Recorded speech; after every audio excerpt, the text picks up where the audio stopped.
Today I would like to talk to you about Intel CPUs and why I'm still not upgrading my system, even though I really want to.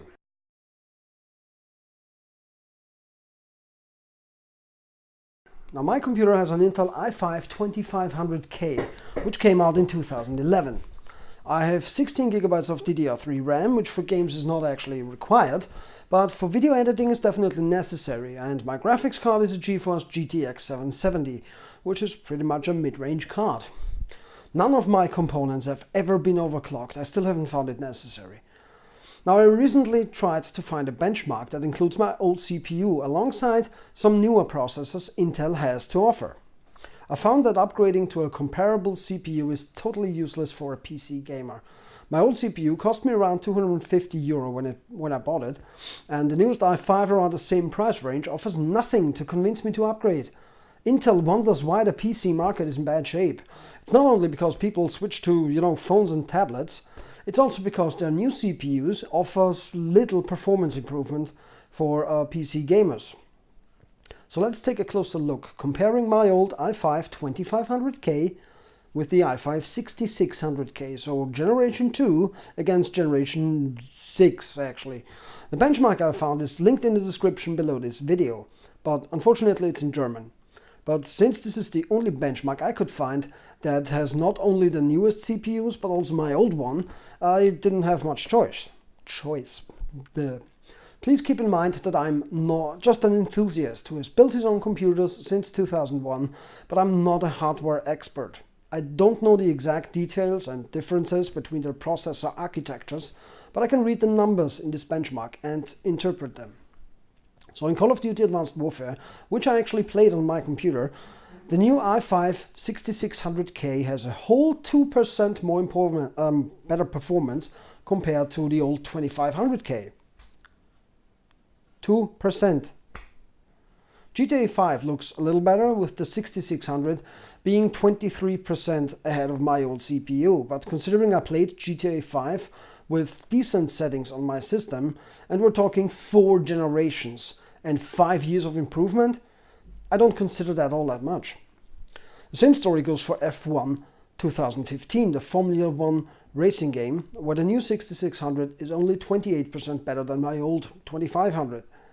Assassin's Creed Unity only pumps up by 6%, The Witcher 3 by only 2%, but at least Civilization Beyond Earth gets 26% improvement in performance. So depending on the game you get, roughly 30% performance improvement. Even though we are talking about 4 generations and 5 years of difference. Now don't get me wrong, 30% is not a small amount, but considering how well my CPU holds up even today, that's not much incentive for me to upgrade. €250 for 30% better performance is just not good enough in my opinion, not enough bang for your buck. What would be more worth upgrading for, in theory, would be the i7 6700K. Right? You'd think. Oh, Call of Duty Advanced Warfare, 3% improvement.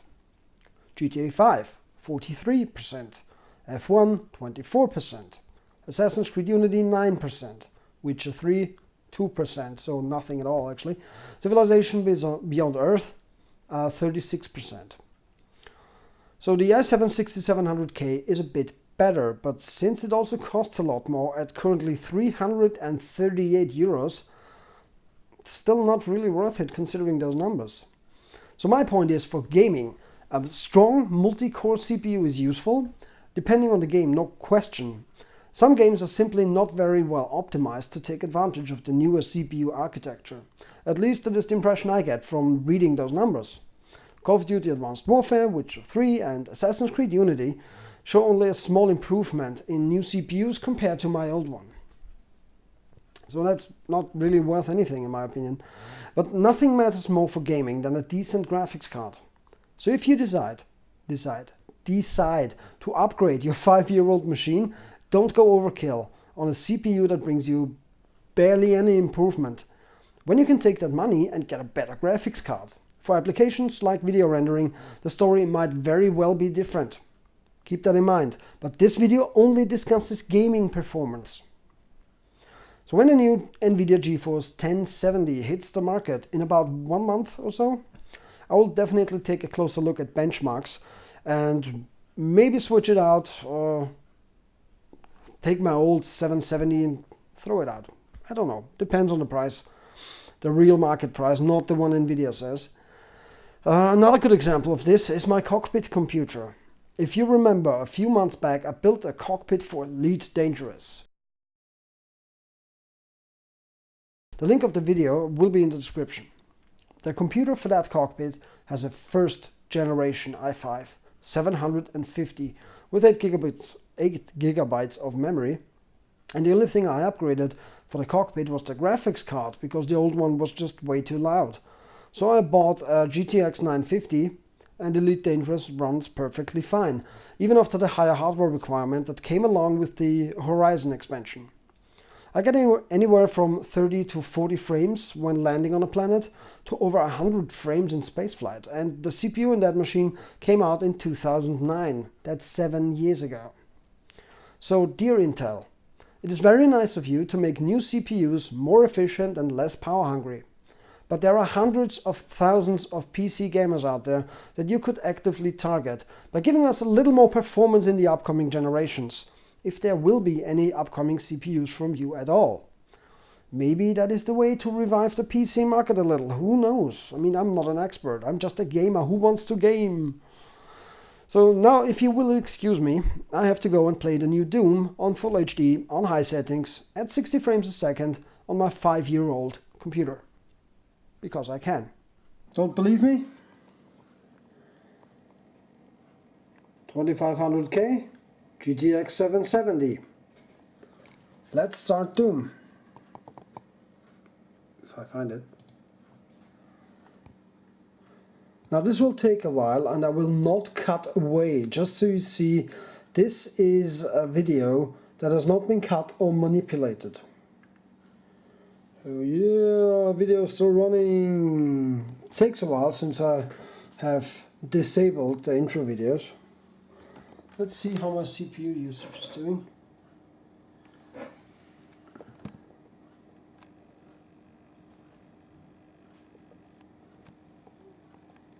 RAM.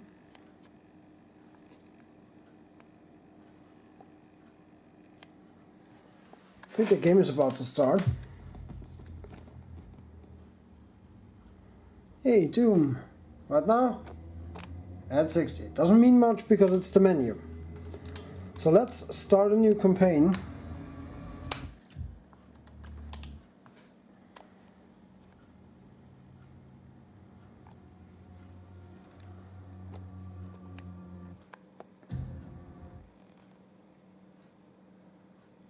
They are rage, brutal, without mercy. But you will be worse. Rip and tear until it is done.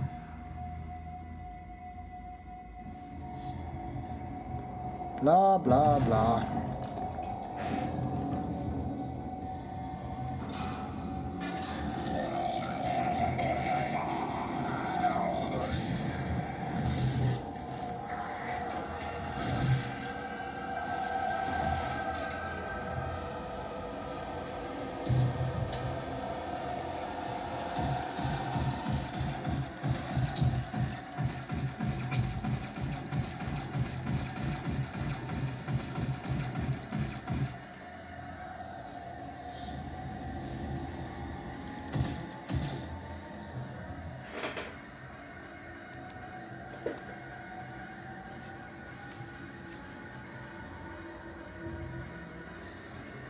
And just to prove to you,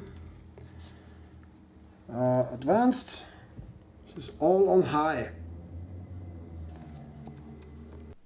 So thank you very much for watching this video. If you liked the video, please give it a thumbs up. If you didn't like the video, give it a thumbs down. My name is Oliver here at Vienna Gamer, and I will see you in the next video.